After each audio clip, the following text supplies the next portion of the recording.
Pierre Gasly is a Grand Prix winner!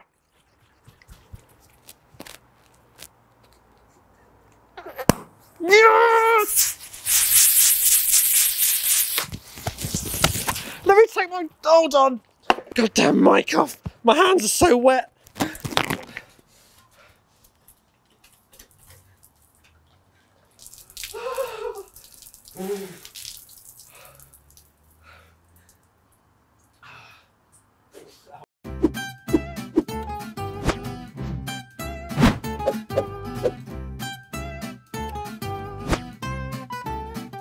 Hello everybody, welcome back to the internet's best reactions to the Italian Grand Prix, where Pierre Gasly won from Carlos Sainz and Lance Stroll.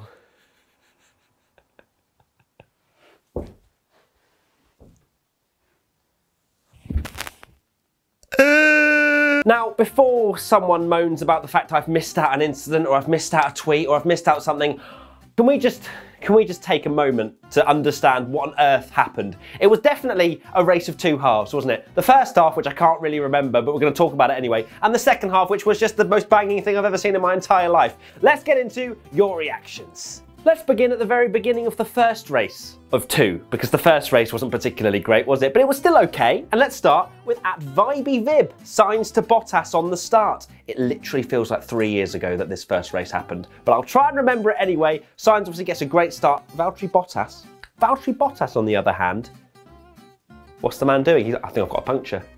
No, mate, you're just on the dirty bit. Stay on the good bits and you'll get grip and you'll go through corners.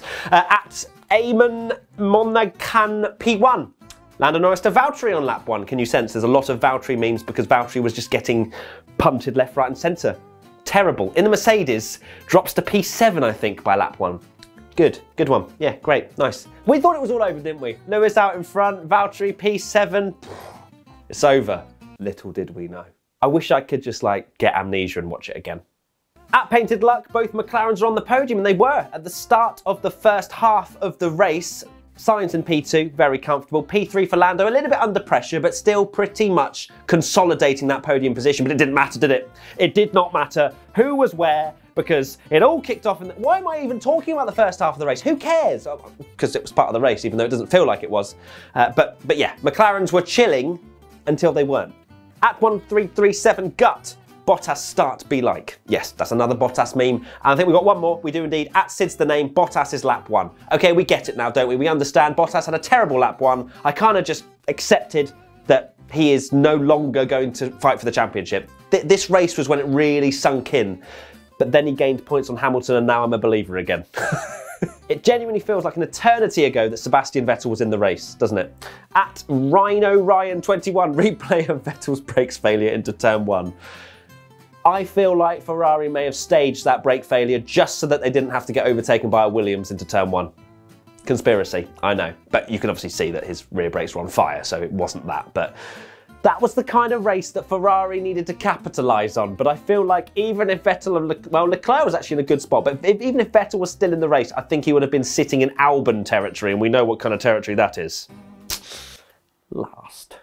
At Ospination, Sebastian Vettel with no brakes. Now, brakes is spelt wrong, but it's fine, I'll let you off because this is a great meme. Fantastic, I love it. I don't like cats though. If it was a dog, it'd be a 10 out of 10. This is just an 8 out of 10, okay, cool. And finally on Sebastian Vettel, at Ipex Caesar, seeing Vettel suffer once again. It hurts, doesn't it? It hurts. If you're a Ferrari fan, if you're a Renault fan, if you're a Racing Point, any fans, it still hurts to see Sebastian Vettel not do well. I don't think there's many haters of Vettel. There was in his Red Bull days, don't get me wrong, when he's dominating because people hate people dominating. But right now, I just want Vettel to do well, especially in his last year at Ferrari. That's his final race for Ferrari at Monza and that's how it ended. Sad times. So even before we had the whole carnage, the Alfa Romeos, I say Alfa Romeos, Alfa Romeo of Kimi Raikkonen was the fastest Ferrari car at Kodos EXE. Kimi as the top Ferrari car again. For 2 weekends in a row, that Alfa Romeo has been quicker than the Ferrari. And they say it's all a power unit. It's not. They have built a literal dustbin and sent it out for the 2020 Formula 1 season. I didn't use a dustbin gift though, be proud of me. At F1 Memery, Bottas down the straights looking for clean air. That Mercedes is not built for overtaking cars. We know that now after, you know, Bottas falling down the field and Hamilton having to come through at the end of the race. And they were just constantly, like, you didn't really see any other cars weaving out of the dirty air, but the Mercedes was hot, I tell you. Who has won Tweet of the Week? Here we are, Tweet of the Week once again, and the winner is Crimsonify. Crimsonify, that is correct actually. Leclerc about to embarrassingly get passed by an Alfa Romeo. Ferrari boxing to avoid the shame-like strategy. Oh my God, it's such a good Photoshop. I love those memes. It's like the stonk memes. Yeah, that's the winner. Well done, Crimsonify. We will DM you for your Fanatec prize. We move on to pretty much race 2 now, or the beginnings of race 2, where Kevin Magnussen comes to a little toodly pop on the right-hand side of the track. We think it's safe. We see a little gap in the fence, and then we realise that gap in the fence ain't big enough for a car, especially a Formula 1 one.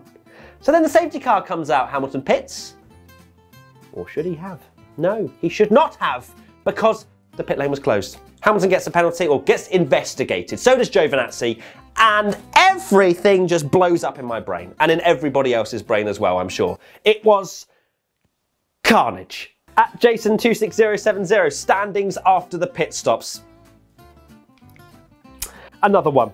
At D4T Crazy Guy, if Hamilton doesn't get a penalty, this is obviously during that period where Giovinazzi got given a penalty. Hamilton's just little exclamation mark, just hovering there still. We're going, what's the difference between Giovinazzi and Hamilton? We're all thinking Hamilton's going to shaft this. He's going to somehow, on his little scooter, just scoot all the way down. I don't know what he's skiing. He should be like that, shouldn't he? Either way, he's going to go all the way down to the stewards. He's going to complain. They're going to go, actually, you know what? We're going to take 10 seconds off your race time. You're going to have 10 seconds head start at the beginning of the race. Either way, he didn't get away with it. He got a penalty, and that's when everything exploded. That's when my brain, I'm pretty sure, is not functioning right now. And that's a good thing, because then I chat bleep, which is what I'm doing right now. You're gonna have to bleep that, but it's fine. After the Kevin Magnussen safety car incident, of course, we got underway again, but then Charles Leclerc got an absolute swapper on at Parabolica. Quite scary, actually. I don't know what it is about seeing big shunts these days, but it just hits you right in the core. And I'm so glad that Charles Leclerc got out okay, and that caused the red flag to come out because the tyre barrier was completely screwed. Like, done in, fam. They needed a few laps, not a few laps, because it was definitely longer than a few laps, half an hour, let's say. That's a lot of laps to repair that tyre barrier. And then, well, where do we begin? Where do we begin? There's more memes about the whole chaos in that red flag period. At Adam Foskett 2, me trying to work out what the hell is going on. There was so much working out, wasn't there? There was, okay, Giovinazzi's got a penalty, and Hamilton's going to pit. Where's he going to come out? And how long is it going to take to get through the field? Blah, blah, blah, blah, blah. Can he go within 3 laps, 2 laps? Is he going to carry on? And by the way, did anyone hear Hamilton's team radio, where he literally just, when he was about to go out to get ready for the second part of the race, you just heard him go, what am I have to say his penalty then? He sounded very dejected, and I'm pretty sure it made a lot of people happy. Not in a horrible way, but just the fact that Hamilton actually has to do some passing. this one's a good meme about Hamilton's penalty. At VCNT_Fiedler, pit lane closed, you can't come in. Lewis, how about I do anyway? He did. In fairness to him, I'm not surprised he didn't see that, like the signs on the left-hand side, but his team should have been on the radio, don't come in. So it was a bit of a blunder from Mercedes. There was also a close call between the McLarens when Sainz was coming in, then Lando slowed down very cheekily so that McLaren could do the double pit stop at Sander 8. McLaren pit crew they absolutely smashed it. I think it was 2.6 seconds for Lando. I think it was pretty much the same for Sainz as well.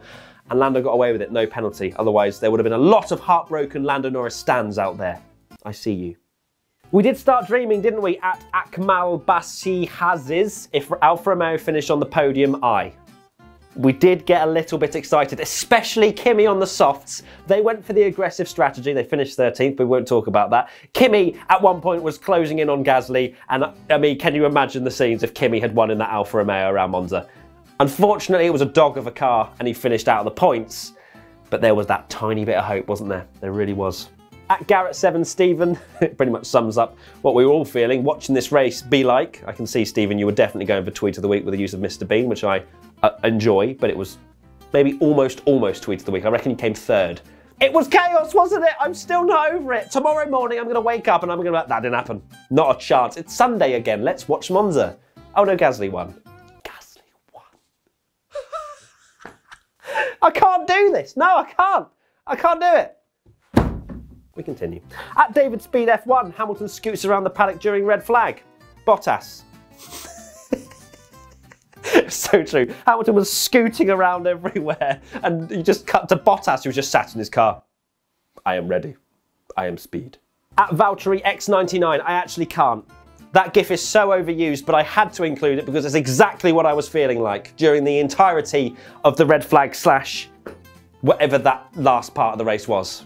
At Fragmented F1, Matty WTF1 right now trying to watch the race and find tweets for IBR. Thank you! Someone thinks about me, okay? And how I have to sacrifice my viewing pleasure to look at your tweets. It's really not that hard, I'm sorry, I'm kind of being dramatic. It's because my brain's still fuzzy and stuff. But yeah, it was quite difficult. At God on Skate 28, seeing Raikkonen falling down the grid. We dreamed, didn't we? We dreamed, he looked good, and then he didn't. But then it was the fight between Gasly and Sainz, my God. Sainz's move on Lance Stroll was pure sex, if I'm being completely honest with you. Great battling, and I thought they were going to crash. They didn't. Then Sainz set after Gasly, and I don't think I blinked for the last 15 laps looking at that gap between Gasly and Sainz. And it just kept incrementally coming down, didn't it? Just a little bit by little bit by little bit. I was just on the edge of my seat. At PRF 330, today's race, are you not entertained? Are you not? If I see one negative comment about what we've just seen, I'm coming for you. I'll have you. You. Yeah, I see you writing that negative comment about today's race. Now you can't see me because I'm out the light. I'm coming for you. All right? Now I'm back in the light. What are you going to do about it? Quick mention to Verstappen. What on earth happened to him? You know, he was just kind of sat in 11th and then DNF'd, had a problem with the car. Then he had Hamilton coming through the field. He must have been driving like a man possessed with how quickly he caught up to the back of the field, but he's obviously in a Mercedes.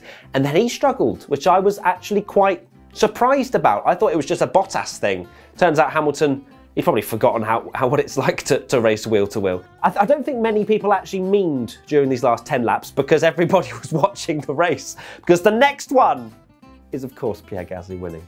At the Doodle Games, Gasly wins after losing his Red Bull drive. He worked hard and now he has won the Italian Grand Prix.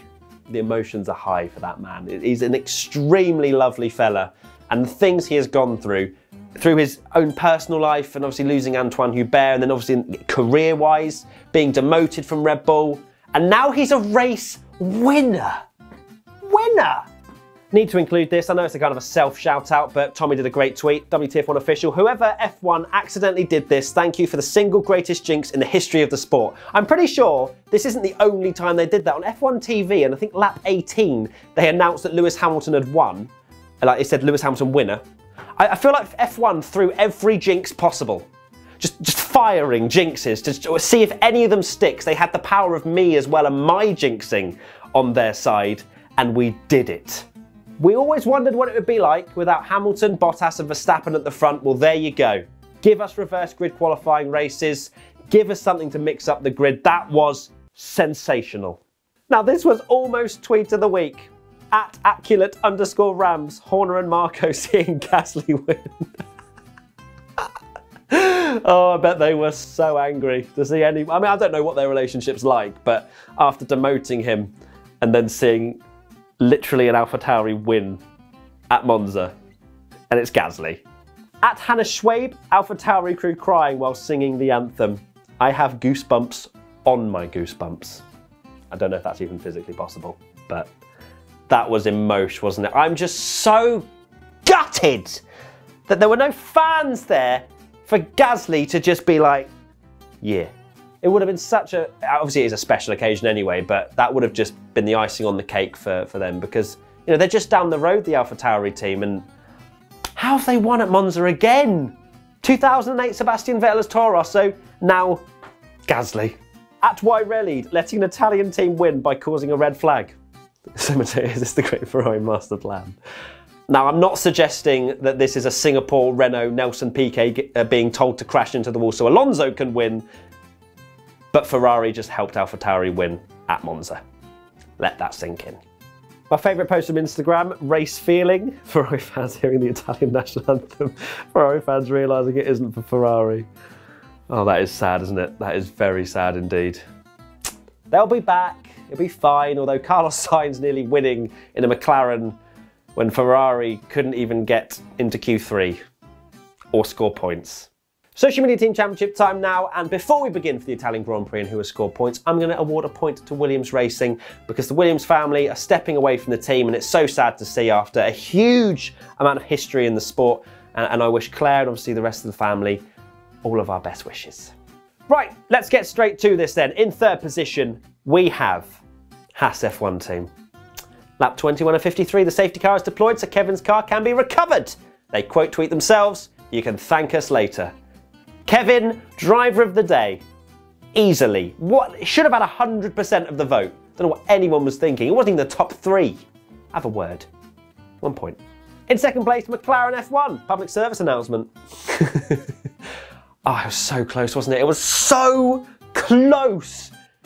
Sainz literally needed down towards turn 1 and he would have won that race. My days. I can't believe he didn't get DRS until the very last lap. Pierre Gasly, what a drive. Carlos Sainz, what a drive. Lance Stroll even, what a decent drive. I'm getting sidetracked. McLaren, you got 2 points. I almost didn't say it, but then I kind of turned it into a little 2 points. And finally, the winners of the Italian Grand Prix for Social Media Team Championship are, of course, BWT Racing Point Formula 1 team. Alexa, shuffle my F1 playlist. And that it did. Simple but effective. Racing Point, you got a podium and you also get 3 points from us. That's 1 point for Williams F1 team, 1 point for Haas F1 team, 2 points for McLaren F1 team, and 3 points for BWT Racing Point Formula 1 team. And now it's time for Race Rundown with your host, Matthew Gallagher. I don't even want to do this fast. I just kind of want to go Gasly, Sainz, Stroll, Norris, Bottas, Ricciardo, Hamilton, Ocon, Kvyat, Perez, Latifi, one spot away. Grosjean, Raikkonen, Russell, Albon, Giovinazzi. I only say the people that are usually fast quickly. The finishers of the Italian Grand Prix were Gasly, Sainz, Stroll. So many short names at the top. Gasly, Sainz, Stroll. I literally can't. My brain is literally fried. I don't know what F1 has done to me today. Gasly, Sainz, Stroll, Gasly, Sainz, Stroll, Gasly, Sainz. That's never been said before. Gasly, Sainz, Stroll, Norris, Bottas, Ricciardo, Hamilton, Ocon, Kvyat, Perez, Latifi, Grosjean, Raikkonen, Russell, Albon, Giovinazzi. There you go. Race rundown done. The finishers done. Cool. And the non-finishers were Verstappen, Magnussen, Vettel. Verstappen, Magnussen, Vettel. Just like how I've kind of got a bit of emotion into that one. Right, that is it. Thank you so much for watching the internet's best reactions to the Italian Grand Prix. I'm just going to apologise for just not really making any sense throughout the entirety of this episode. I've probably missed about 870,000 different overtakes and incidents, but can you blame me? Pierre Gasly is a Grand Prix winner. Carlos Sainz finished second and Lance Stroll finished third. If you want to get involved next time, use the hashtag WTF1. I'm in bliss. It's not the usual outro. We're just chatting. It's just me and you, F1 fans. We're just feeling it, aren't we? We're just feeling the vibes. But if you do want to get involved next time, use the hashtag WTF1 on Instagram and Twitter, and you could be involved next time. Maybe, if I've recovered. Maybe not. It's Mugello. It's not even going to be close, is it? It's going to be a boring race. I'm going to say that every week, and then hopefully we get a good one. See you in a week's time for Mugello.